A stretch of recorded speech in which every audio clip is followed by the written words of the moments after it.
"How much further is it?" my boyfriend Mark asked. He was walking a few steps behind me on the deer trail we were following. I stopped and turned to face him. "It's just around the bend." I gestured behind me. "No more than half a mile." Clearly, he was not used to hiking because his face was red and dripping with sweat. "We can take a break," I offered. "I'm fine." He waved off my suggestion, even though he didn't look fine. "Let's keep going." I turned around and continued walking up the trail. "How did you find this place?" Mark asked a few minutes later. "My parents showed it to me," I replied. "They showed me a lot of cool things out here." "Are your parents from around here?" "Yep," I said. "They grew up in these mountains and know everything there is to know about them." "They sound pretty cool." "I think they are." Ahead of us came the sound of cascading water. "We're here!" I declared, waiting on the trail for Mark to catch up. "It's not very big." He sounded disappointed when he saw the waterfall. "I didn't say it was big," I reminded him. "I know, I was just expecting it to be a lot taller." He focused on the top of the outcropping where the water poured over the rocks. "The waterfall is cool, but that isn't what I wanted to show you," I said as I resumed walking up the trail.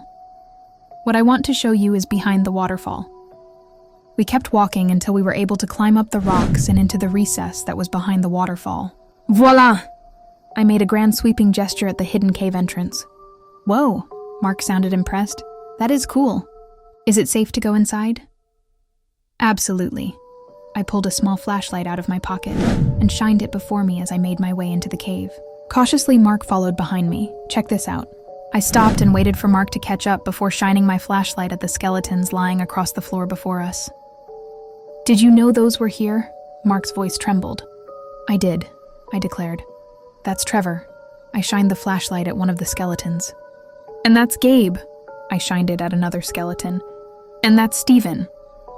"Those are your ex-boyfriends' names," Mark said. "That's because they are my ex-boyfriends." I gestured at the skeletons.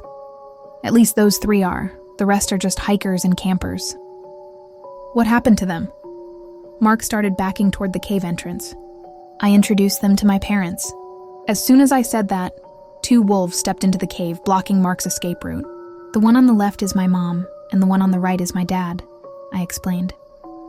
"When I was lost in the woods, they took care of me for 2 years until help arrived. Now I take care of them."